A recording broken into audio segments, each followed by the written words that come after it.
En toute franchise, j'ai beaucoup de mal à dire si le numérique a modifié leur pratique pédagogique. Il est vrai que de nouveaux outils sont utilisés par nos collègues. Une appropriation de nouveaux outils, c'est évident. Alors je ne sais pas si c'est du numérique, le PowerPoint, mais nos collègues utilisent de plus en plus des outils de ce type en présentiel et qu'on utilise nous aussi, bien sûr, à distance. Parce que la culture des enseignants, lorsqu'on les met à distance, c'est une culture très polycopiée, ouvrage publié, et c'est ça qui constitue les matériaux pédagogiques. Donc lorsqu'on veut mettre une formation en ligne avec des outils collaboratifs, pour une population qui a l'habitude d'utiliser des outils numériques, c'est vrai que ça ne suffit pas. Donc on amène nos collègues à bien sûr utiliser leur PowerPoint en complément de leurs matériaux pédagogiques, mais on incite aussi à utiliser, à donner des ressources numériques qu'on peut accéder facilement en ligne, par exemple des conférences filmées, des captations, des rapports. Donc on utilise le numérique au sens large du terme, mais on n'est pas encore, et ça c'est parce que c'est un problème lié aux accompagnements des équipes pédagogiques. On n'est pas encore dans une systématisation de scénarisation de cours, on n'est pas encore dans un enrichissement audiovisuel des cours, parce qu'on manque de ressources construites, de ressources captées par l'institution à laquelle nous appartenons, aux institutions auxquelles nous appartenons. Donc on voit bien là tout l'enjeu qui est l'arrivée de nouvelles possibilités techniques. Les techniques sont là. Parfois on a même le matériel, parce qu'on bénéficie de grands projets nationaux ou régionaux. Donc on a le matériel, mais on n'a pas les ressources humaines qui permettent d'utiliser ce matériel et de passer à une étape supérieure en termes d'utilisation du numérique. Donc c'est une sorte de paradoxe, parce qu'on focalise sur la technique, sur les innovations, mais on oublie que derrière il faut des hommes. Alors il faut que les hommes acceptent le changement, nos collègues, mais il faut aussi qu'on ait des ressources humaines qui nous accompagnent dans ce passage de pratiques qu'on pourrait dire du passé à de nouvelles pratiques pédagogiques. D'autant en fait parce que ce matin, je n'ai pas eu l'occasion de le dire, mais quand j'entendais la génération Y, moi je crois qu'il y a aussi la génération Erasmus pour les collègues de ma génération.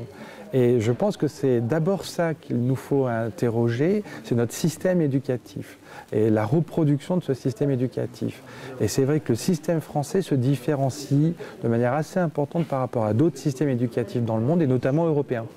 Et je suis toujours frappé de voir que les collègues qui ont soit eu la chance de profiter d'un échange Erasmus et qui se sont collés à un autre système éducatif sont beaucoup plus perméables au changement pédagogique que ceux qui n'ont connu que le système pédagogique français. Donc je pense qu'avant de penser à la génération Y, source de changement, c'est vrai que la mobilité, découvrir d'autres systèmes éducatifs, je pense, est vraiment essentiel. Et que tout collègue recruté à l'université aujourd'hui devrait avoir eu un séjour à l'étranger, soit en Europe, soit aux États-Unis. Parce qu'ils n'ont pas du tout les mêmes pratiques pédagogiques. C'est-à-dire l'enseignant unique qui fait le grand cours n'existe pas dans les autres modèles du nord de l'Europe ou même aux États-Unis. Ça se réduit au textbook, au manuel qu'on donne à l'étudiant, et puis ensuite, dans des petits groupes, on est là avec les étudiants. Donc l'étudiant est beaucoup plus actif dans ces autres systèmes que passif comme dans notre système pédagogique français. Ça, c'est pour le L, les 3 premières années. Sur les masters, nous avons d'autres pratiques pédagogiques, des plus petits groupes, et là, les collègues sont plus en réponse aux demandes. Mais je voulais quand même rappeler ça, et le poids de la tradition qui pèse dans le système pédagogique. Et la nouvelle technologie ne vient pas bousculer cet ordre qui est hérité de dizaines d'années.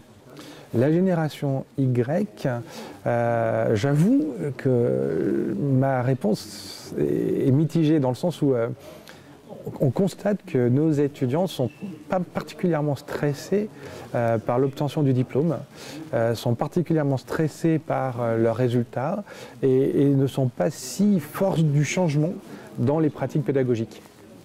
Donc là, il y a une logique un peu consumériste de nos étudiants. Je ne sais pas si vraiment ils sont force de changement. Il est vrai aussi que notre système universitaire, c'est la massification. Et donc on a des grands amphis dans les premières années. Et ça ne pousse pas du coup au changement de pratique pédagogique des enseignants. Peut-être que je suis un peu excessif, mais il y a quand même cette grande ligne qui pèse. Et du coup, l'étudiant n'est pas tant fort de changement. Par contre, là encore une fois, en master, où les équipes sont beaucoup plus petites. Là, il y a beaucoup plus de flexibilité, de plasticité des équipes pédagogiques. Et là, sans doute que le numérique est plus présent. Ceci étant dit, on a des expériences françaises, notamment à Grenoble, à l'université de médecine, à la faculté de médecine, où la première année est complètement numérique. Donc on a quand même des chocs qui se sont produits dans certains lieux de formation.